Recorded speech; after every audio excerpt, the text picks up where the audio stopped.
And good evening. This is the Elliott Wave update for the NASDAQ 100 and the S&P 500 for Sunday, April 9th, 2023. And I hope everybody's having a great balance of their Sunday Easter holiday. The market did not really do very much during the Globex session after Thursday and into that Friday morning reveal of the latest employment situation numbers. That data continues to show that the unemployment rate remains about 3.6%, so barely unchanged, and still likely presenting problems for the Fed moving forward.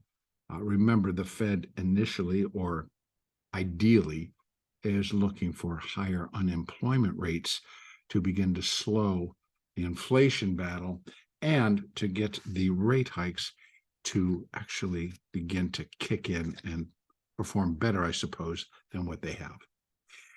Nonetheless, there's enough other data that's going to be coming this week, which I believe is going to have an effect.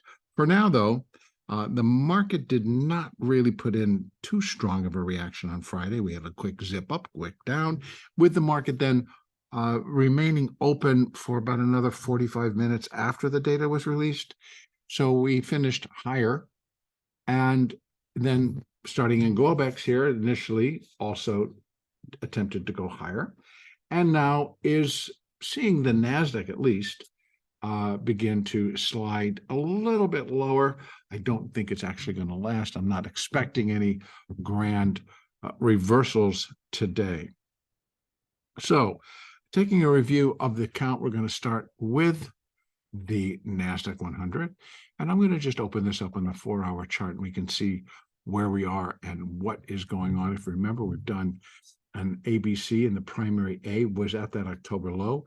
We have the intermediate wave A, the intermediate wave B of the primary B wave, and we sit within that C wave. So we're sitting within an intermediate C wave up to complete the primary B wave. So within that intermediate C wave up, it will consist of 5 waves of minor degree. With that, we have minor 1, 2, 3, and then Friday's activity and the low, Friday's low, produced the completion point, in my estimation, of that minor 4th wave. Bringing it down to the hourly chart, what that then suggests is that we are in the beginning stages of the minor 5th wave up. Within this minor 5th wave, we'll get 5 waves of minute degree. So let's start to build our picture as to where this entire wave can end up. As we take a look at the entire move, again, going back out to that 4-hour chart, we're looking at the complete C wave, and for that, we compare the estimates for the C wave to the completed A wave. And that suggests that wave C would be 618 right here at that 13,271 level. Actually 250 to 275. We've been as high as 13,300. So again, actually, that kind of was, 13,347, 348. So again, what essentially is kind of going on is that we finished that. We did the 4. Now we're into the 5. And we're looking for where our highs can come in. Eventually, wave 5 should take out the high of wave 3, which is over here at 13,313. Next up, in terms of resistance, comes in for the entire C wave, comes in at 13,460. And then above that, I'm just going to straighten this out so I can do it all on one chart. Outside of that, we have 13,650. So we get a little bit of a jump as we start to move past these initial resistance areas, but 13,460 would be up next, and then 13,650 would be after that. Where wave C would be equal to wave A is way up here at 14,152.53. And I'm actually not looking for that unless this 5th wave really intends to extend. So I'm going to go back down to the hourly chart and take a look real quickly on what we can fill in to see where minor wave 5 might come. And so minor wave 5 is going to be related to the minor 3rd wave. And then we're going to just draw those extensions in. Oops. Get it right there. Come on. Yes. Thank you. So again, the nearest relative or the nearest comparison that we have is wave 5 would be compared to wave 3 on a Fibonacci basis. The first level that I'm going to be looking for is that wave 5 would come in at 0.618 of wave 3, and that comes in at 13,743. That number in and of itself is very common, that relationship, 0.618. That's a very common relationship between a fifth and a third wave. First up, though, we have 13,256, which we've already exceeded once, broke back down, but it still might provide a little bit of resistance on the way back up. And then we have 13,441 to 460, and that equals that 70.5% extension on the way up for the C wave. And then 382 for the fifth wave. So we get a little bit of overlap here, and that brings it into being a good candidate. Again, what we really will be looking for is what the structure itself is going to begin to shape up to be. And what we're going to do is just open that up and bring it down. When we get sideways moves, it doesn't really present us with any new evidence of what may be going on, other than that could be minute 1, minute 2, and we're in a minute 3, which we would expect it to pick up rather than continuing to slide lower as it's doing right now. So we're looking for 5 waves up. We have resistance all the way up, 13,441 to 460, 13,592, 13,650, and then we're knocking on the door, 13,740 to 750. Now, what happens if we've really seen the high and the market starts to turn lower? What would I be looking for should that be the case? First of all, confirmation within the other markets that they've also reached a high, and that's very possible. We'll be going over the S&P in just a moment. But right now, I'm kind of thinking that what it would really need to do is needs to stop, collapse, and go pretty quickly, even if we're not quite done with this fourth wave, and somehow this is all working out to be an ABC and this is an X or whatever. But I'm finding that this, in and of itself, is a pretty strong candidate to complete the wave, and that we're in the start of the next sequence higher. And that would be that wave 5. So again, I'm not looking for stronger downside from here. Should it occur, then we're likely to have to back it up and put the 5 there. And this is the start of the next stronger leg down. In fact, if we're putting a 5 there, and it would be a completion point for the C wave, the intermediate C wave, and then the primary B wave. So it would be a very strong decline from where we are. And I don't see that it would be sitting around waiting. However, having said that, what I've been talking about and continue to talk about is that when that turn comes, I believe it will be generated or assisted, or the catalyst for it will be something out of the news. It will be a shock, I believe, to the market. So something that they're definitely not expecting, or just coming out of left field. We still have plenty of things within the news cycles that could turn this market on a dime and present itself to be a very negative picture. For right now, though, in lieu of that not occurring, I'm going to be looking for this to kind of find its footing. Right now, it seems to be doing that, at least on basis of the 4-hour chart. It's sitting resting above the 4-hour 4 and the 4-hour 8. And both of those are right there at 150, and it's sitting at 13,156. So we got the support right underneath at 13,150. So, well, we're there. We're sitting on that support. If that holds, look for the market again to pick up. And it should start to put a little bit more oomph in its attempt to move higher. Maybe wait until tomorrow, or at least to the Asian markets open in about 50 minutes from now. Over in the S&P, basically the same thing, except here in the S&P, on the futures market, I'm leaving the preferred count as I'm using, but actually there are 2 that really are resting on preferred status. The other I included in the SPX. Let's just go over there for just a moment to review that particular count. it is remaining on that triangle pattern. And if I pull it up to the daily, it's going to become very clear. Again, we would back up to the June lows, the June 2022 lows, to complete that primary A wave. And that's the one, labeled in the green. So what that suggests is that we have an intermediate wave A, an intermediate wave B, an intermediate wave C, an intermediate wave D.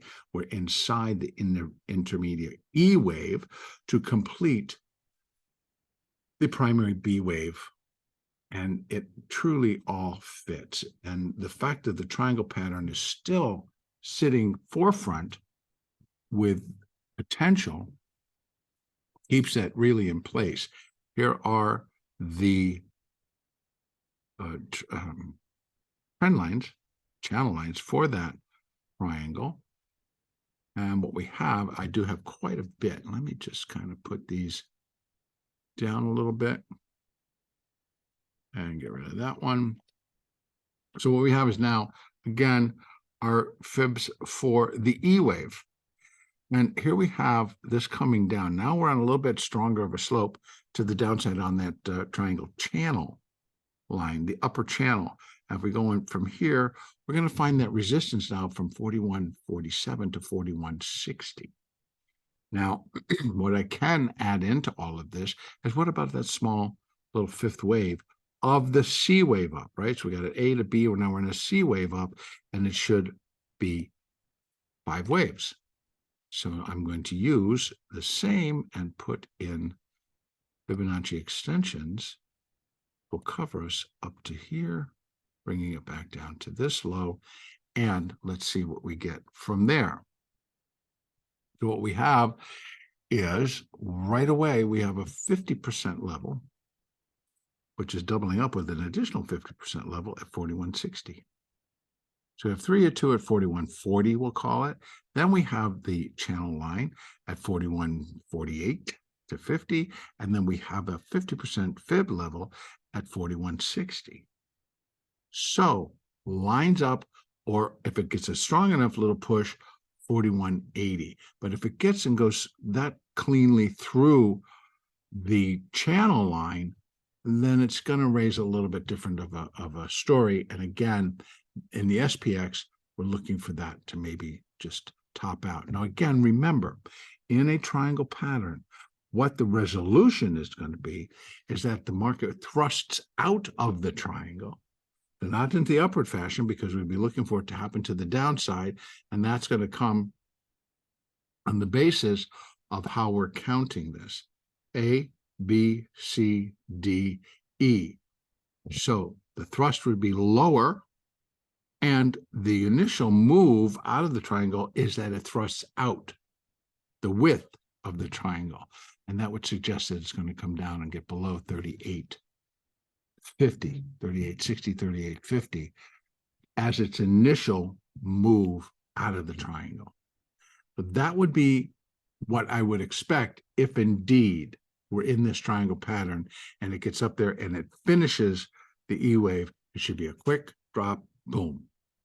So that's why I'm relating and suggesting that with the NASDAQ, which is not in a triangle pattern, if it kind of goes up but it fails, and we have to switch a couple of the levels and within the count to show that the market is likely completed along with the NASDAQ, then what we're looking at is, again, a situation where the market should move swiftly lower, just break and go type of a move. And again, I'm looking at that likely being associated with some type of a news story that comes as a shock to the market. In the meantime, we're going to continue to have upside resistance. And again, if I kind of go back over to the S&P, where I have labeled the other alternate or 2 preferred counts, both carrying pretty strong potential for being the one that's in force. But you'll see that they basically kind of come up with the same plan, so to speak. In this preferred count number 2 or preferred count number 1, the primary A is at the October lows. With that in mind, then we have an ABC up for wave A, intermediate wave A of primary wave B, intermediate wave B of primary wave B, and now we're in the intermediate C wave. That intermediate C, excuse me, that intermediate C wave will unfold in 5 waves of minor degree. Breaking back down to the hourly chart, we have minor 1, 2, 3, and 4. 4 would be Friday's lows. So that would be the wave 4. And now we're coming up, and it could be 1, 2, 3, or 1 and 2, and 1 of 3, et cetera, et cetera. Again, to open that up to show just a little bit, we're in a period where the markets are really not doing much. And this would have been Thursday's Globex session, excuse me, into that number that we received on Friday. And then basically the S&P reacted much better than the NASDAQ did, as a matter of fact. But now we're seeing a little bit of a downturn, nothing more than maybe just a small corrective move. So I'm not really looking for strong downside from here before at least we get up to either complete the triangle or we continue to move higher in a 5th wave, a minor 5th wave, to complete that intermediate C wave. And again, same story. I'd be looking for the market to peak and to slide. But within the triangle, we're not really going too far above that upward boundary. Now, this is in the futures market. We're looking at 4180. So again, 4150, 4160, that puts us right into, if we're considering there should be a little bit less interest involved in the futures market versus the cash. So if we're looking here, if we're going to use 30, this would be 4175, would be about 4145 in the cash market. We're coming up here, 4180 is going to be 4150 in the cash market. So the cash market closed at 4105. So we'd still have a little bit of a rally to put in before we'd expect that larger turn. So we got some room there, and we're going to have to pay close attention just to see how the market is and what it does as it gets up there. So again, here, I'm going to just open this back, kind of put it into that level. Here we have for the wave 5, already put in. So again, I'm going to open it up, bring it down so we can take a look. And what we have up first, 4151, not looking like that's going to be anything more than just maybe a pause. If we get this rally going, it's just going to be a small pause, and then we continue to push. Then we have 4175, and we have the upper band for the upper channel line for the triangle pattern, and that's at 4180. Then we have 4186. Then we break. We have a little bit of a break in between there, up to 4213, and then again, if it breaks that, get a little bit more of a black hole, but just, not any real strong resistance, and we're back up towards 4142. Now, that would be where wave 5 would be 618 of wave 3. Again, a very common area for a 5th wave to complete. So ultimately, though, we have to continue to look at the potential. Technically, the market does have numbers all the way up. We have 4254, 62, 4281, 4313, and 4331, where wave 5 would be equal in length to wave 3. Not looking for that doesn't mean it won't happen.